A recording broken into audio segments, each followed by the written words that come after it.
Jadi emang kadang kehendak hati dengan keinginan hati itu beda, Pak Gun. Assalamualaikum warahmatullahi wabarakatuh. Ketemu lagi dengan saya Ikhwanul Iksan, para sahabat Ikhwanul. Pagi ini menjadi lebih cerah rasanya, saya lebih percaya diri karena ada sesuatu barangkali yang ya pokoknya adalah sahabat Ikhwanul pada pagi hari ini tamu kita. Lagi-lagi orang muda, lagi-lagi orang yang masih berjuang, tapi perjuangannya luar biasa. Nanti kita simak apa yang akan kami bicarakan pada sesi, pada diskusi hari ini. Tamu kita hari ini adalah Gun Faisal, ST, MT, MT ya? MSc, Pak. MSc, ST, MSc, dan kandidat doktor di bidang arsitektur yang saat ini lagi semester 2 katanya di Universitas Gadjah Mada. Kita sapa terlebih dahulu. Assalamualaikum Pak Gun. Waalaikumsalam warahmatullahi wabarakatuh. Nah ini dia nih, jadi kadang saya membaca nama Pak Gun ini, Gun Faisal, Gun apa Gan? Tapi ini kalau dia Gun, apakah dia senjatanya Raja Faisal kan gitu kan? Nah, tapi kalau kata Rocky Gerung, pertanyaan hanya orang dungu yang bertanya tentang hal yang pribadi di muka umum gitu. Makanya saya tidak akan bertanya itu sama Pak Gun. Tapi saya boleh bercerita. Kalau itu silahkan gitu kan. Kalau itu silahkan. Tapi saya nggak etis bertanya hal yang pribadi di muka itu kata Rocky Gerung kan gitu kan. Nah itu dia. Jadi selamat datang di sahabat Ikhwanul, Pak Gun. Kalau boleh bercerita, Pak Gun, mungkin pendidikan Pak Gun dulu, sekedar menjadi basic bagi audiens kita. S1, S2-nya kemarin di mana, Pak Gun? Terima kasih Pak Ikhwanul. Saya menempuh S1 saya di Arsitektur Universitas Gadjah Mada. Saya melanjutkan S2-nya juga di Universitas Gadjah Mada. Arsitektur ya? Arsitektur. Sebenarnya bukan itu yang menarik sebenarnya Pak Ikhwanul. Ya. Yang menarik adalah saya berasal dari daerah, dari Cerenti, dari Cerenti, Kuantan Singgingi. Benar. Kemudian saya SMP masih di Cerenti dan SMA saya merantau ke Pekanbaru. Oh gitu. Ya, SMA? SMA Plus Provinsi Riau. Oh SMA Plus. Wakil dari Kuantan Singgingi, wakil dari Cerenti. Jadi sebenarnya menariknya itu karena memang ketika kita merantau, kita bertemu teman-teman lain yang memang di situ boleh dikatakan saya merasa bangga dan bahagia mendapatkan teman-teman baru yang memang memiliki visi-visi yang berbeda. Iya, oke. Jadi ketika karena dari semua daerah, daerah seperti itu. Ketemu teman-teman dari luar daerah, kemudian yang punya cita-cita, kita pengen cita-cita itu dulu kuliah itu di Jawa pokoknya, Pak. Entah kenapa. Iya, itu pasti itu. Umumnya waktu itu seperti itu. Ya. Jadi memang rata-rata teman-teman SMA itu memilihnya tujuannya kemana. Jadi waktu kelas 2 itu udah ada nulis di print, ditempel di meja. Pengen arsitek sebagai motivasi. Saya harus sampai ke sini gitu. Saya harus sampai ke sini. Oke. Jadi sebenarnya itu yang juga memotivasi kemudian senior-senior. Sebenarnya seperti itu. Senior-senior itu udah ada yang ada di Jogja, di Bandung, di Jakarta. Dan terus terang, saya waktu ke Jogja, saya tidak diantar oleh orang tua, Pak. Sendiri. Dan dari rumah, dari Cerenti itu cuman diantarin naik travel sampai depan rumah. Dijemput travel sampai Pekanbaru ke Jogja. Saya membayangkan suasana itu. Ya. Mungkin saya nggak ucapkan, tapi saya bisa bayangkan mungkin karena keterbatasan, mungkin karena apa, mungkin. Ya. Ya memang karena keterbatasan biaya, Pak. Iya. Harga tiket pesawat waktu zaman itu bukan. Tahun berapa, Pak? Itu tahun 2006 saya berangkat kuliah ke Jogja. 2006. Iya, itu pasca gempa. 2006 saya udah kabit itu. Ya, itu ya. Saya baru ke Jogja, berangkat ke Jogja, dan memang orang tua saya, bapak saya baru ke Jogja itu ketika saya wisuda, Pak. Jadi selama di Jogja itu ya udah tidak pernah dikunjungi orang tua, kita berangkat ke sana sendiri bersama teman-teman.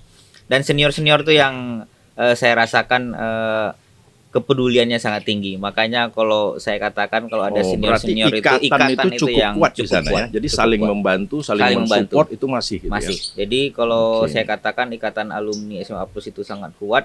Memang ya seperti itu. Jadi saya di sana dijemput, dicariin kos-kosan, udah disediakan mana kos, mana ini.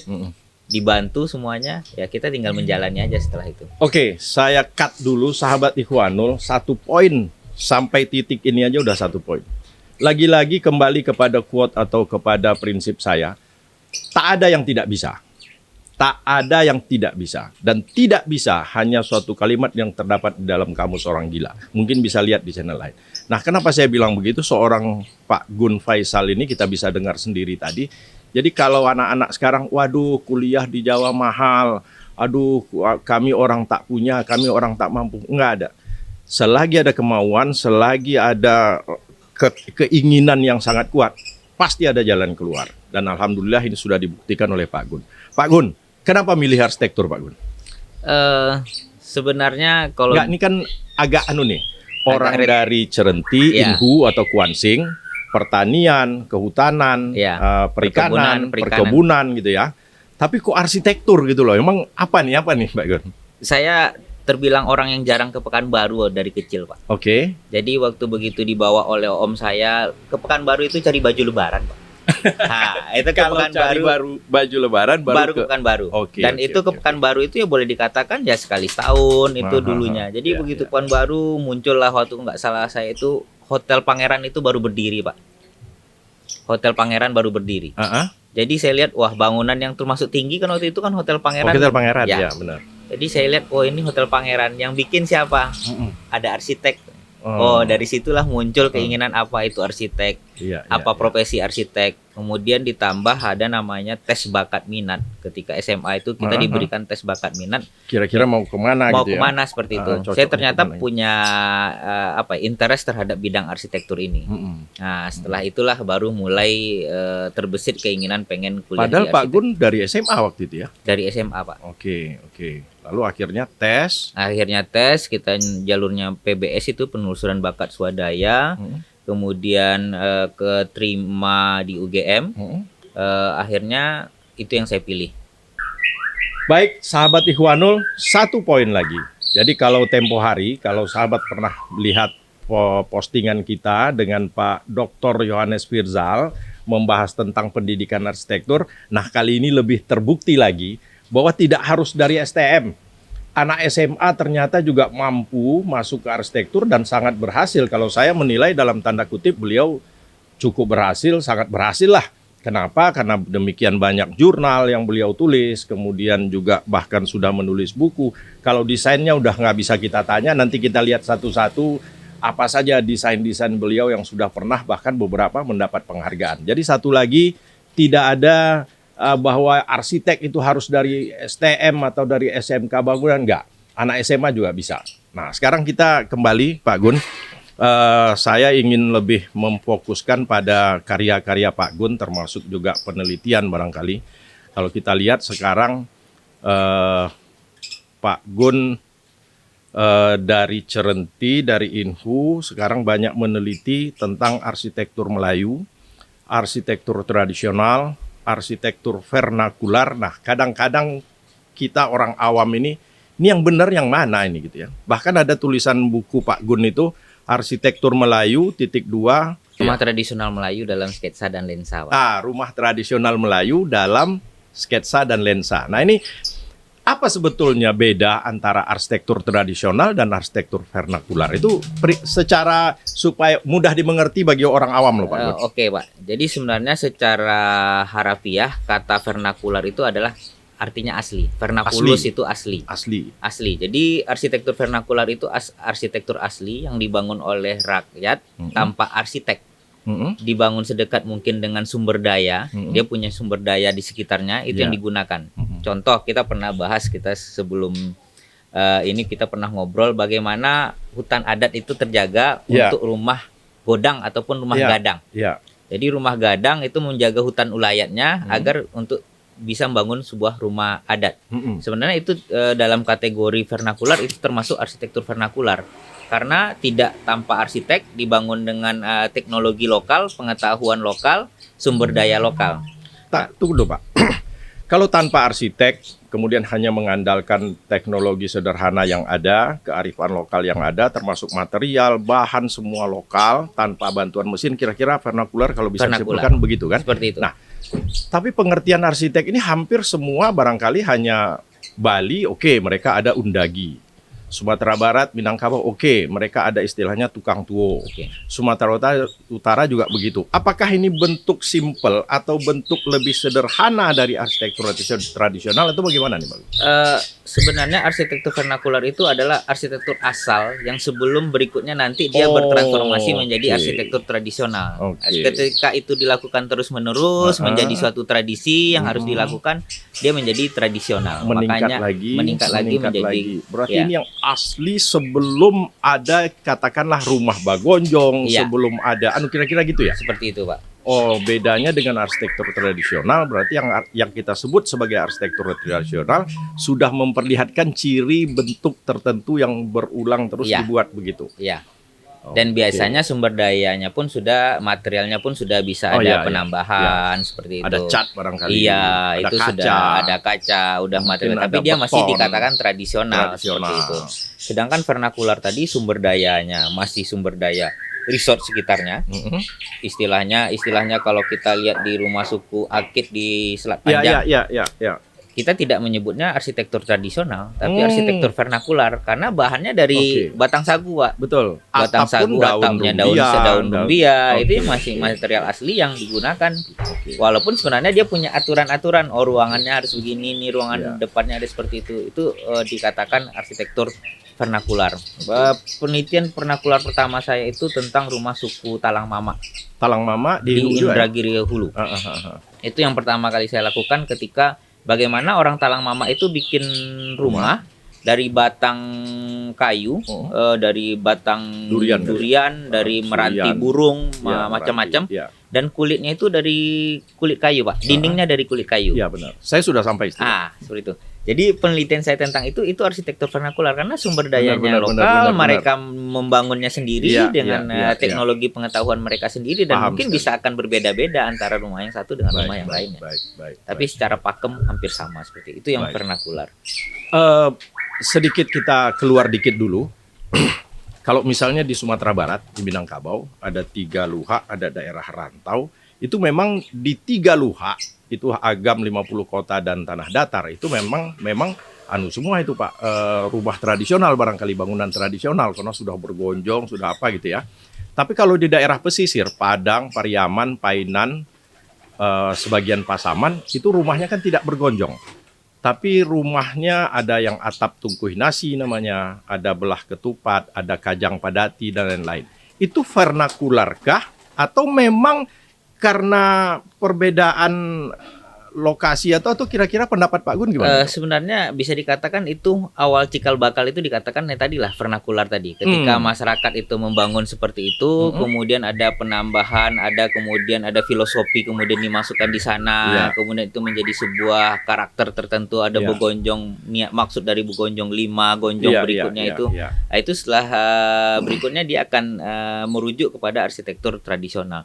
Sebenarnya kalaupun di awal ketika orang masyarakat dibangun sendiri itu yang dikatakan vernakular. Sebenarnya kalau kita bicara vernakular ini mungkin teori barat yang dibawa seperti itu. Arti kata vernakular asli. Tapi ketika dia sudah ada, cuman ini disebutlah ini sebagai vernakular. Tapi ketika kita bicarakan di ranah arsitektur kita di Indonesia ataupun di Nusantara, yang termasuk vernakular yang dalam artian barat tadi itu kira-kira seperti ini. Tapi dalam kategori vernakularnya kita seperti itu. Benar. Baik, sahabat Ikhwanul sudah dapat 1 poin lagi, mana yang vernakular, mana yang tradisional.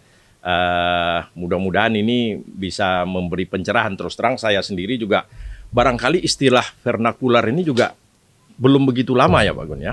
Waktu kuliah dulu rasanya kami nggak pernah juga dapat istilah vernakular itu.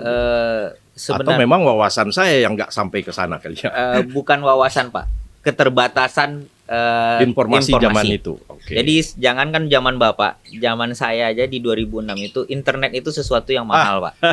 Iya. Buku arsitek itu buku yang mahal. Pasti. Kalau orang katakan buku kedokteran mahal, enggak, saya bilang buku arsitek yang mahal. Buku kedokteran mahal itu ada buku pakem Sabota itu ya, ada beberapa ini.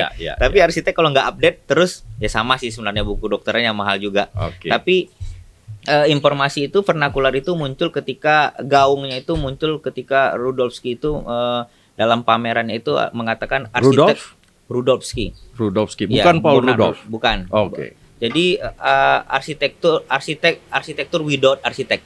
Arsitektur tanpa arsitek. Oh ya, oke. Jadi setelah itulah mulai kajian-kajian vernakular itu sebenarnya sudah lama, tapi gaungnya muncul pada saat itu. Oke. Jadi kalau Rudowski Ya. bilang vernakular, it's arsitek without arsitek gitu ya. Arsitektur without arsitek gitu ya.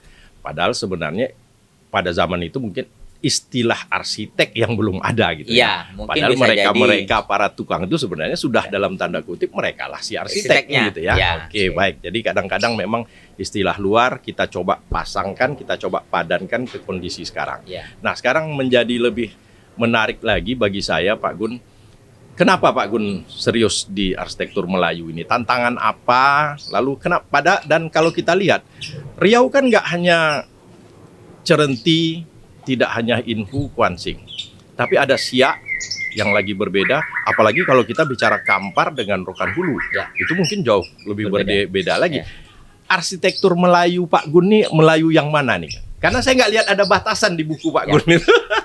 Sebenarnya gini Pak, saya menulis buku itu karena kegalauan akan referensi Pak. Referensi tentang arsitektur Melayu.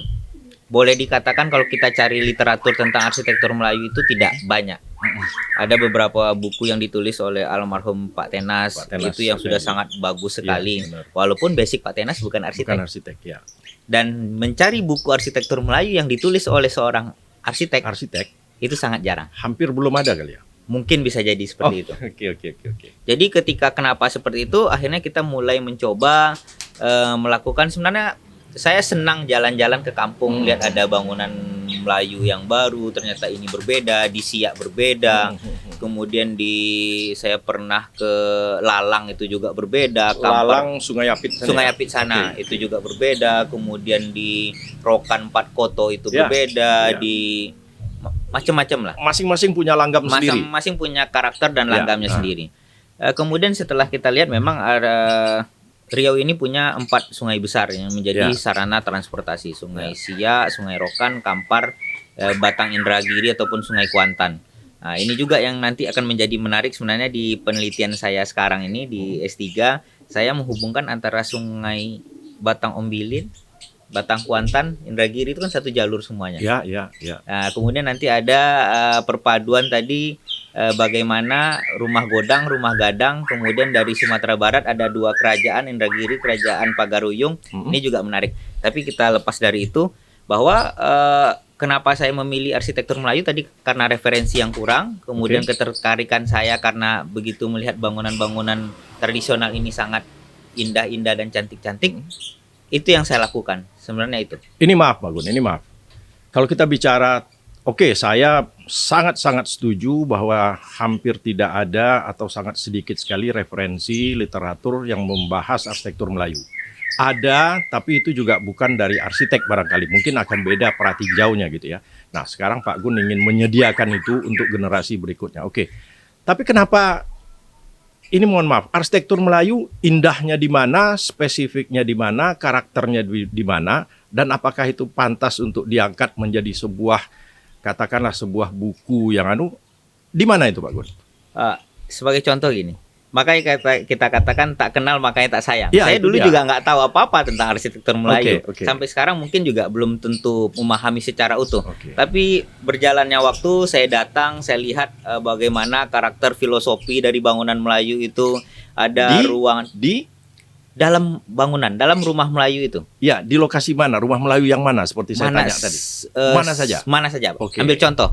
Contoh ini yang paling sederhana ketika kasus COVID melanda. Kita masuk rumah harus cuci tangan. Semua bangunan Pak Iwanul mungkin di kantor tolong bikin wastafel, harus pakai wastafel dibuat dan lain-lain. Rumah orang Melayu sudah ada kula, sudah ada kula.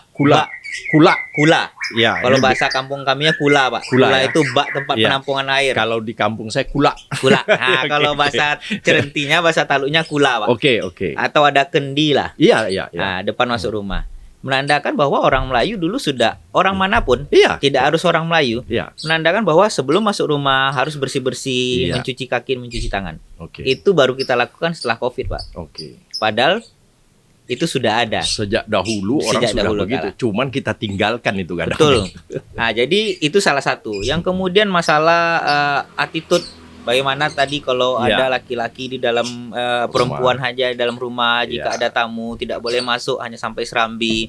Urusan yang hanya berbincang-bincang kita boleh di teras, tapi urusan yang ada urgensi kita harus berbicara di dalam. Itu kalau kita tidak mengetahui bagaimana filosofi makna dari bangunan Melayu itu, kita tidak akan mengetahui hal-hal seperti itu. Baik, sahabat Ikhwanul, ini juga menjadi catatan bagi saya.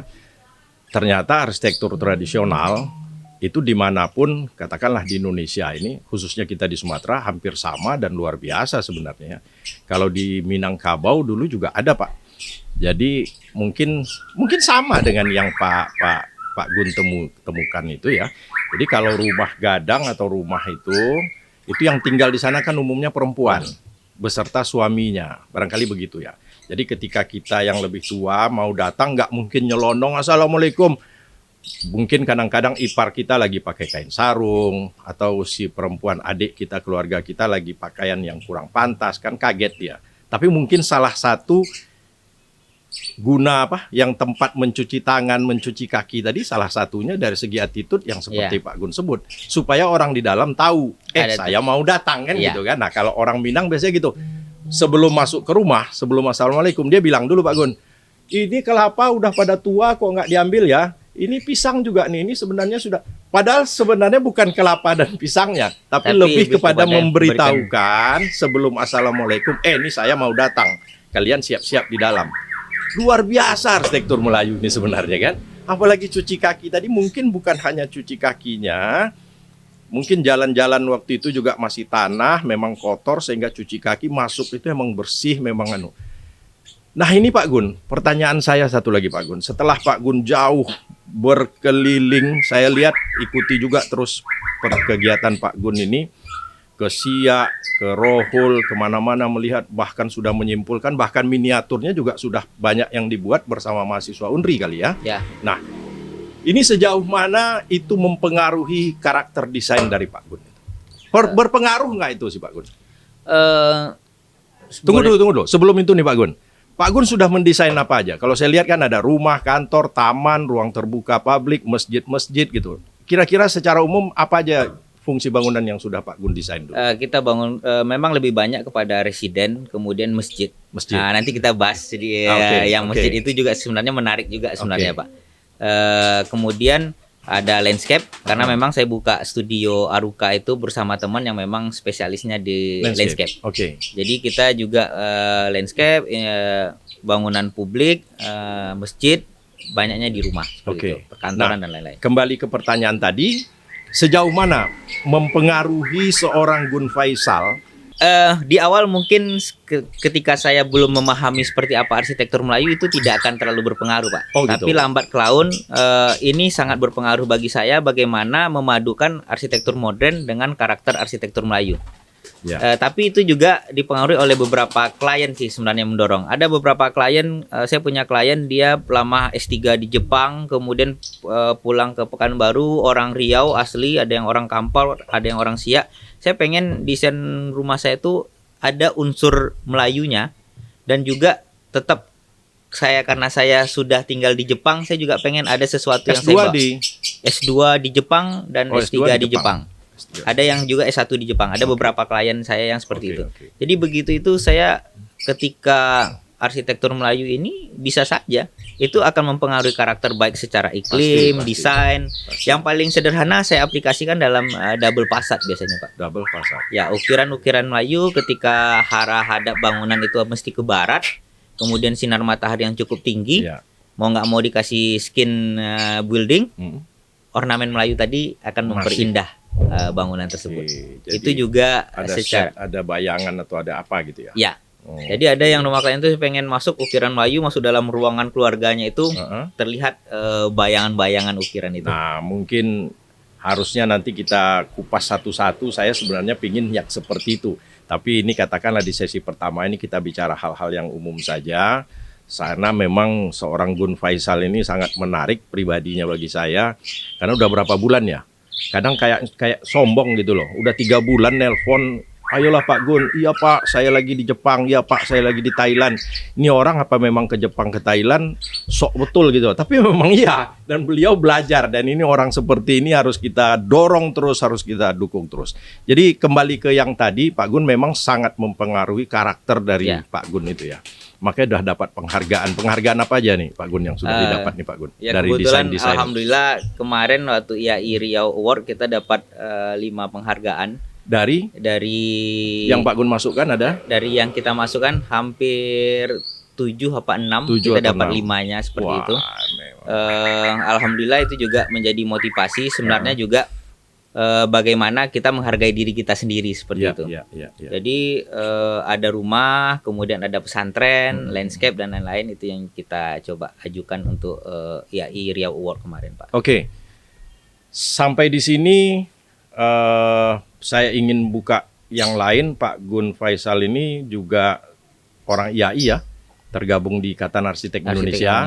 Apa di situ, Pak? Kalau sekarang saya diminta untuk jadi pengurus nasional, Pak, di bidang pelestarian IAI nasional. Berarti di IAI Pusat? IAI Pusat. Bagian anggota bidang pelestarian. Anggota bidang pelestarian. Oke. Nah, kemudian kemudian TACB juga, Pak? Saya baru ujian TACB. Tapi kalau TACB, ya? sertifikat TACB-nya sudah ada, tapi saya belum berafiliasi di TACB manapun. Oke. Tapi sertifikatnya sudah ada. Sudah ada. Nah, kabupaten kota, sayang ini harus kita pakai, harus kita manfaatkan. Susah loh itu dapatkan sertifikat TACB, itu susah itu. Karena itu nasional, harus ada pendidikan dulu sebentar, kemudian ada ujian, diuji oleh arsitek-arsitek yang punya visi heritage yang luar biasa. Kalau nggak mungkin bisa lulus gitu ya. Nah, sekarang kalau kabupaten nggak memanfaatkan seorang Gun Faisal, ini sayang sekali. Ayo Kwansing, Inhu, kabupaten lain dihubungi Pak Gun ini. Tapi saya bukan promosikan, nggak perlu dipromosikan sebenarnya. Tapi sayang, mungkin orang nggak tahu, tapi sayang kalau ini tidak dimanfaatkan gitu. Nah, kemudian Pak Gun, dari perjalanan pembicaraan kita tadi, sebagai seorang Gun Faisal yang sudah banyak mendesain, yang sudah banyak kiprahnya, bahkan sudah di sayembara dan menang, kemudian ada berbagai penghargaan, bahkan sekarang di IAI Pusat, bidang pelestarian. Bagaimana pendapat Pak Gun tentang arsitektur kota Pekanbaru, khususnya bangunan-bangunan gedung, bangunan-bangunan utama yang ada di Pekanbaru? Apa pandangan Pak Gun? Nah, ini pertanyaan berat sebenarnya. Enggak lah. Kita mencoba profesional saja. Memang beberapa pernah saya melakukan sedikit riset kecil-kecilan melihat bagaimana wajah kota Pekanbaru seperti itu.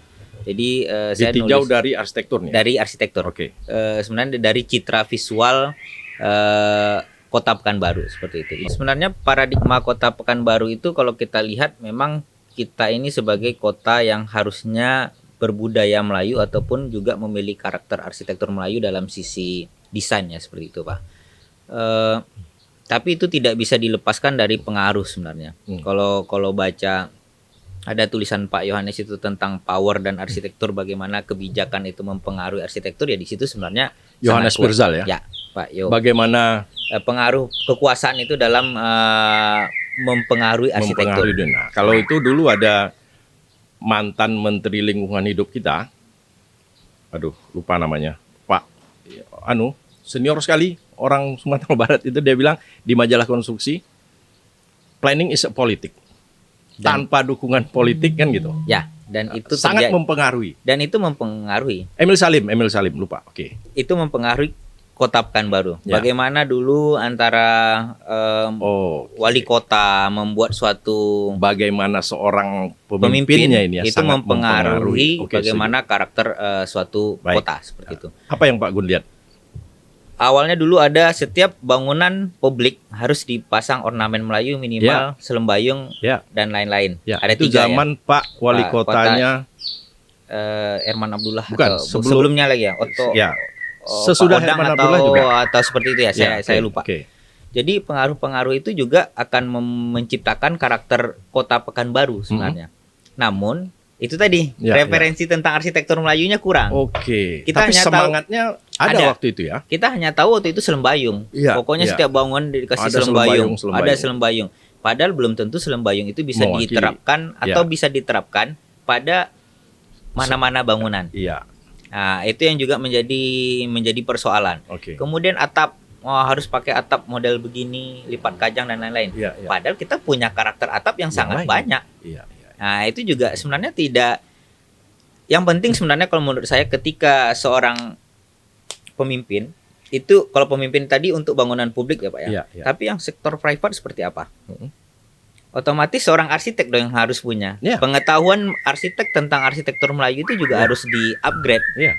Bagaimana seorang arsitek dia punya karakter, dia tahu bagaimana arsitektur Melayu, ketika itu diterapkan dalam desainnya, dia tidak akan melakukan semacam Iya. kesalahan ataupun ketidaktahuan tentang makna ataupun filosofi dari arsitektur Melayu tersebut.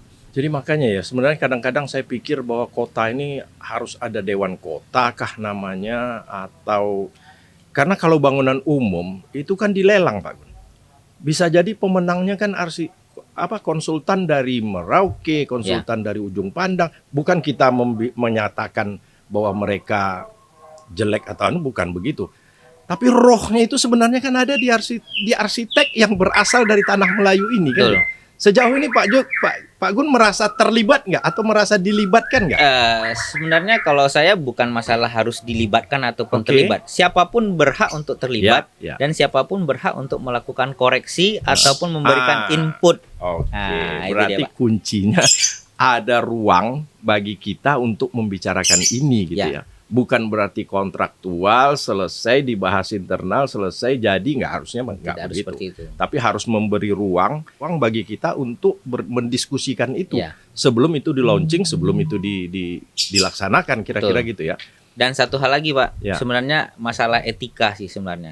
Kita kadang-kadang terlalu ego ketika ada konsultan asing yang datang, yang dia tidak memahami karakter arsitektur Melayu, kita salah-salahin. Benar-benar. Ini apa nih? Ini apa ini? Biasanya kan akan lakukan seperti itu, akan selalu digas ataupun dibicarakan bahwa ini salah. Padahal pendekatan yang berbeda gitu loh. Seharusnya kan ketika dia datang, dia yang menang, dia bisa melakukan konsultasi dengan siapapun, dan itu dengan cara yang baik untuk hasil yang lebih baik. Seperti itu. Dan itu jarang dilakukan. Jarang dilakukan. Yang ada hanya menyalah-nyalahkan. Kita menyalahkan, padahal kita nggak tahu konsepnya sebenarnya begini kan gitu. Seharusnya didiskusikan, bukan disalahkan. Jadi saya melihat misalnya Masjid Raya Padang, Pak Gun. Itu kan pemenang sayembara. Gonjong yang itu ya. Nggak, mulanya kan nggak ada nggak kelihatan, nggak ada seperti masjidnya ataupun gonjongnya seperti apa namanya ini kubah gitu kubahnya seperti itu. Ini masjid apa? Padahal itu pemenang sayembara dan pasti sudah disosialisasikan. Itu aja masih seperti itu kan gitu. Apalagi kalau ini nggak ada gitu ya. Betul. Berarti kesimpulan secara umum kalau boleh disimpulkan, arsitektur bangunan kota Pekanbaru katakanlah sebagai ibu kota provinsi sekarang ini kecewa atau biasa-biasa saja atau masih harus ada yang gimana Pak Gus? Saya bukan orang yang tipikal yang harus kecewa Pak. Saya tipikal orang yang optimis. Ini adalah kota Pekanbaru. Memang ini sebelum tunggu dulu Pak Gun, ini harus dicatat lagi nih. Ini harus dicatat lagi. Dia bukan orang yang pesimis, tapi orang yang tetap optimis. Bedanya saya dengan beliau begitu. Kalau ini darahnya udah nggak merah lagi gitu. Kalau ini masih nih, ini luar biasa. Lanjut Pak Gun. Jadi saya tetap optimis. Bagaimanapun nanti kota Pekanbaru, tapi ketika kita sudah mulai dengan melakukan hal yang kecil-kecil, kita bisa ini. Saya rasa Pekanbaru akan menjadi kota yang memiliki karakter secara arsitektur Melayu ataupun kota yang layak untuk ditinggali seperti itu. Oke. Satu lagi Pak Gun, saya belum tergali benar. Pak Gun setuju nggak itu dengan bangunan modern, kemudian unsur Melayunya itu ditempelkan dalam tanda kutip? Kalau dikatakan setuju atau tidak, saya mengatakan saya tidak setuju seperti itu, Pak. Tapi belum tentu orang yang melakukan itu ataupun arsiteknya memahami bagaimana. Yang penting menurut mereka ada unsur Melayunya, ini udah jadi bangunan Melayu. Karena mereka bukan saya menyalahkan mereka. Secara pribadi saya tidak melihat bangunan yang seperti itu, artifisial seperti itu, enggak. Tapi kalau jujur, saya saya lakukan apa? Oh, mungkin arsiteknya kurang pengetahuannya tentang arsitektur Melayu. Apa yang bisa saya lakukan? Nggak mungkin saya akan marah. Oh, itu bangunannya salah dan ini. Dan mungkin yang lebih salah lagi orang yang menyetujui itu kan gitu. saya tidak bisa menyalahkan orang yang menyetujui, Pak. Kalau Nggak bisa juga? nggak bisa, Pak. Karena belum tentu pengetahuannya sama dengan pengetahuan yang saya miliki. Oke. Misalnya gini, saya memaksa Bapak untuk mengetahui arsitektur Melayu itu begini-begini. Padahal Bapak belum baca referensinya, Bapak belum mengetahuinya. Saya tidak bisa menyalahkan Bapak sampai di tahapan sama dengan apa yang saya pahami, Pak. Ini sahabat Ihwanul ini lebih dalam lagi. Ini arsitek muda yang sudah larinya ini kalau saya lihat ini ke filsafatnya tinggi sekali ini. Jadi jangan mudah menyalahkan orang dulu lah. Kalau memang dia pengetahuannya, kapasitasnya memang sampai di situ, bagaimana mungkin kita menyalahkan? Betul. Dan bagaimana mungkin kita harus menyamakan, kau harus seperti saya, kan nggak mungkin juga gitu ya. Jadi mungkin yang salah di mana? Nah ini silahkanlah barangkali sahabat Ihwanul. Kita bisa berbincang, kita bisa berdiskusi, ada kolom diskusi, silahkan menyampaikan pendapatnya. Tapi ini tipe Pak Gun ini tipe yang tidak frontal, tidak mengejar. Kita hargai bahwa itu sikap beliau. Kalau saya mungkin ditanya agak keras dikit mungkin ya. Tapi yang salah juga Pak Gun ya, karena saya menyamakan orang itu harus sama dengan saya. Mungkin bahasa saya seperti itu. Ya. Mungkin bahasanya. Kalaulah saya jadi ini nggak bakal gitu Bung Lingen kan? Iya. Yang kan nggak etis juga kan? Nggak semua orang harus sama dengan kita kan gitu ya. Berarti yang salah di mana nih Pak? Nggak ada yang salah mungkin ya? Bukan tidak ada yang salah, Pak. Ada yang keliru barangkali. Kemampuan orang ataupun kemauan orang untuk belajar itu yang paling penting. Jadi ketika tadi kalau kita lihat secara perspektif, oh ini tidak sesuai dengan apa yang kita rasa, ya karena beliau tidak memiliki pengetahuan untuk itu. Ya. Seperti apa? Otomatis bahwa ada sesuatu badan, kalau tadi Pak Ihwanul bilang ada komitenya atau apa yang akan mengatur itu, tentu orang yang kompeten di bidang itu yang sebenarnya yang harus di upgrade ya. Misalnya kalau pengetahuan tentang arsitektur Melayu, ketika seorang arsitek akan berprofesi di Riau, otomatis kalau sekarang ada PKA ataupun strata ya, kalau dulu strata, otomatis kita harus menyelipkan unsur Melayu dong, agar pemahaman bahwa arsitek yang berprofesi di Riau itu memiliki pemahaman arsitektur Melayu. Iya. Kalau tadi hanya arsitek harus kalau di kampus nggak didapatkan? Didapatkan Pak. Kalau berapa semester atau sekedar saja? Di Unri itu ada mata kuliahnya arsitektur Melayu, kemudian ada itu pilihannya mata kuliah wajib. Mata kuliah wajib. Bukan pilihan ya. Bukan pilihan. Zaman saya dulu pilihan. Nah, ini wajib, Pak. Jadi mata kuliah arsitektur Melayu itu wajib, kemudian nanti ada ornamen Melayu itu pilihan, kemudian nanti kebudayaan Melayu itu wajib kalau saya tidak salah. Nah, itu udah jadi mata kuliah universitas. Ya. Nah, jadi Unri sekarang kebudayaan Melayu itu jadi mata kuliah universitas. Tapi kebudayaan Melayu ini kan tidak hanya berbicara arsitektur, berbicara kita berpakaian, berbicara kita macam-macam lah, berkehidupan dan lain-lain. Itu juga jadi pilihan. Pak Gun, kalau dulu waktu kita kuliah, ya, zaman saya pasti beda dengan Pak Gun ya. Itu kita kalau datang dosen dari luar atau sekali-sekali kampus mendatangkan dosen dari luar, itu kayaknya gimana itu Pak Gun? Dan luar biasa sekali ilmu yang kita dapatkan gitu. Nah sejauh ini perguruan tinggi yang ada di Riau ini, khususnya yang di arsitektur, mungkin ada Lancang Kuning, ada Unri, itu sejauh mana Pak Gun? Mendatangkan orang-orang itu, atau Pak Gun sendiri pernah nggak diundang Lancang Kuning misalnya gitu, gimana Pak Gun? Itu sebenarnya menjadi, kalau Bapak katakan dulu, zaman dulu, saya mungkin hampir sama dengan Bapak. Masih ya? Masih. Saya kalau ada arsitek lain 2006 itu, loh itu. 2006 Pak, tapi 2006 itu kan masa peralihan Pak. Iya. Masa peralihan yang saya katakan di sini itu, bahwa waktu zaman 2006 itu internet masih susah, buku-buku menjadi mahal, referensi itu menjadi sulit. Kemudian kedatangan arsitek dari luar, dari itu sangat susah mendatangkan. Tapi kalau saya lihat bahwa baik itu di Lancang Kuning, di Unri, sudah mendatangkan arsitek-arsitek ataupun pembicara dari luar itu sudah mulai diprogramkan Pak. Itu biasanya akan ada setiap setahun 2 kali kuliah umum dan ada ya? Ada. Dan saya pun pernah diundang oleh Lancang Kuning untuk jadi pembicara. Itu juga sesuatu yang menurut saya ada yang mengatakan stigma bahwa wah ini ada 2 universitas yang akan bersaing. Enggak, menurut saya ilmu itu bukan untuk bersaingi, tapi untuk diajarkan bersama seperti itu.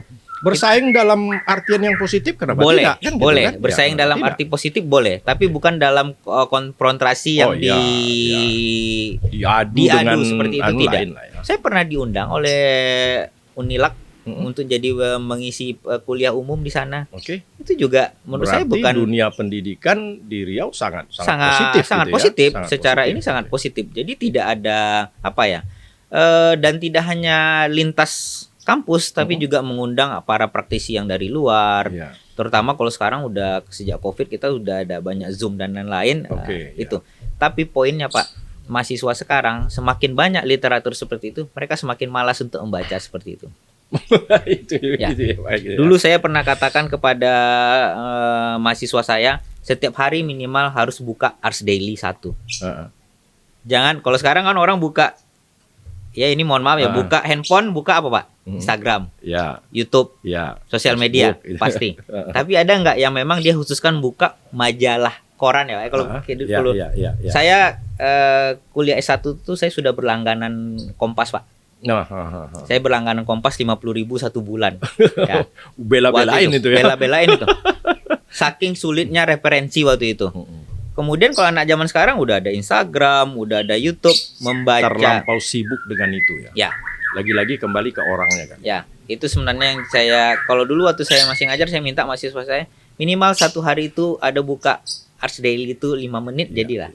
Untuk melihat referensi-referensi yang lain. Dan saya bukan berarti saya lebih care terhadap itu, tapi saya waktu kuliah dulu termasuk yang lebih juga kali Pak. Jadi saya pergi ke kantor PU, pinjam ke pegawai PU majalah konstruksi, karena PU mengeluarkan. Dan itu cuma saya yang baca itu tuh Pak. Gitu. Kemudian juga majalah-majalah arsitektur, kita kenal Robi Sularto, kita kenal YB Mangunwijaya, kita tahu Kalicode, tidak banyak juga orang itu. Gitu. Ya. Dan akhirnya saya mencoba menulis. Makanya tulisan saya banyak sekali Pak, zaman dulu itu. Kalau Bapak tidak rajin membaca ataupun Nggak tidak melihat, mungkin bisa tidak menulis. mungkin bisa seperti itu. Dan barangkali itulah bekal ketika kita bekerja. Barangkali untuk adik-adik mahasiswa arsitektur ini hanya pengalaman orang yang sudah pernah melakukan itu. Kalau mahasiswa arsitektur hanya berkutat dengan diktat, hanya berkutat dengan SKS, mengejar SKS, Anda tamat, Anda jadi sarjana arsitektur, tapi jadi sarjana yang bagaimana, nah mungkin itu masih perlu ya. Tapi salah satu contoh lah seperti Pak Gun ini, bela-belain mahasiswa S1 dengan kondisi yang tidak, keuangan yang tidak bagus lah katakan begitu ya. Tapi bela-belain langganan Kompas karena di sana selalu ada tulisan tentang arsitektur, pendapat dan lain-lain. Itu kan luar biasa. Nah sekarang sejauh mana Anda berapa persen waktu menggunakan handphone setiap hari untuk sosmed dalam artian hal yang tidak berkaitan langsung dengan melihat jurnal-jurnal tentang arsitektur itu gitu Pak. Ya. Sebenarnya lihat buka Instagram boleh Pak, tapi diluangkan waktunya buka Instagramnya untuk referensi arsitekturnya. Adalah bagian itu. Ada gitu bagian itu gitu. Okay. Ketika itu dibiasakan tiap hari, mindset kita akan berubah dengan kita yang jarang melihat dan itu pengetahuan luar. Sampai rasa tertarik itu wah itu pasti maju terus di situ kan gitu. Ini saya ceritain pengalaman saya Pak. Saya baru pulang dari Kuala Lumpur. Ketika saya pengen datang ke Kuala Lumpur, yang akan saya cari apa? Dalam Ars Daily, kenapa saya rujukannya Ars Daily? Ini adalah koran arsitek ya Pak, seperti itu ya. Di Ars Daily itu ada bangunan-bangunan yang di Kuala Lumpur. Oh ini ada bangunan, list bangunan. Saya akan kunjungi ini. Jadi ketika saya datang ke suatu kota, saya ada manfaatnya mengunjungi kota ini. Pasti. Tidak hanya melihat staycation atau urusan bisnis atau urusan apapun, tapi ada yang saya pelajari dari kota ini yang mungkin tidak akan dilihat orang seperti itu. Saya tertarik yang disampaikan, tapi ini lagi-lagi saya hanya bukan membandingkan tidak, tapi sekedar pengalaman juga. Jadi suatu ketika kita ke Malaysia, ke Kuala Lumpur, ada Penang, tapi saya lebih ke Penang daripada ke Kuala Lumpur gitu. Oke. Dan saya perokok berat, ini mohon maaf Pak Gun, saya perokok berat. Tapi kok bisa saya di kawasan inti, di core kota Penang itu, tidak merokok, kan ada sekian hektar nggak boleh merokok. Ada baru kawasan penyangga, kawasan anunya, di situ baru boleh gitu ya. Tapi saya lama melihat kan, kenapa bisa gitu loh. Sedangkan di sini enggak gitu ya. Nah, saya mau tanya Pak Gun, kalau seandainya apa pendapat Pak Gun ya? Kalau seandainya kawasan pasar bawah itu kan termasuk pusat core Pekanbaru, kawasan inti dalam tanda kutip ya, bukan Central Business District-nya mungkin sudah berubah, tapi dia punya roh yang beda lah dengan kawasan lainnya.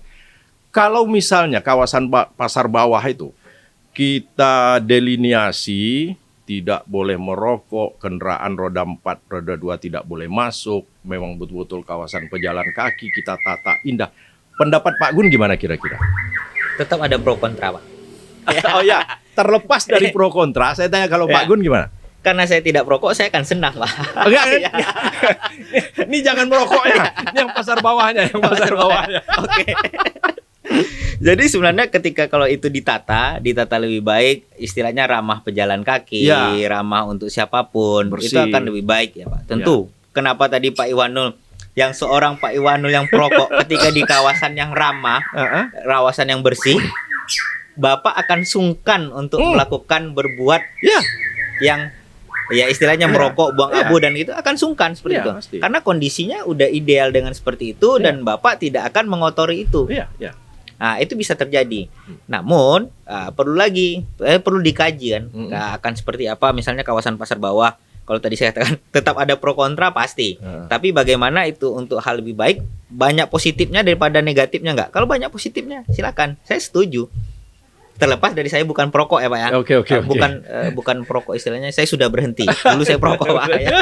Sudah berhenti. Tapi ketika itu dilakukan, saya juga akan senang. Baik, sahabat Ikhwanul, ini nggak terasa sudah hampir 1 jam. Ini sudah lewat dari batas waktu kebiasaan saya, karena kebiasaan kita hanya 30-40 menit. Saya pikir barangkali untuk yang pertama ini, dan ini bukan berhenti sampai di sini. Suatu saat nanti kita akan undang lagi. Saya khusus ingin khusus membicarakan tentang desain-desain Pak Gun ini. Karena walau bagaimanapun serendah-rendahnya ilmu arsitektur saya, bisalah sedikit banyaknya mengomentari desain-desain Pak Gun ini. Nanti kita bicara, mungkin kita ambil 1-2 desain Pak Gun, kita bicarakan, Pak Gun sampaikan apa, barangkali di sesi berikutnya. Terakhir Pak Gun, silakan closing statement, apa yang mau disampaikan, ajakan atau apapun, silakan. Terima kasih Pak Iwan. Closing statement saya mungkin bahwa apapun yang akan kita lakukan, banyak-banyaklah belajar.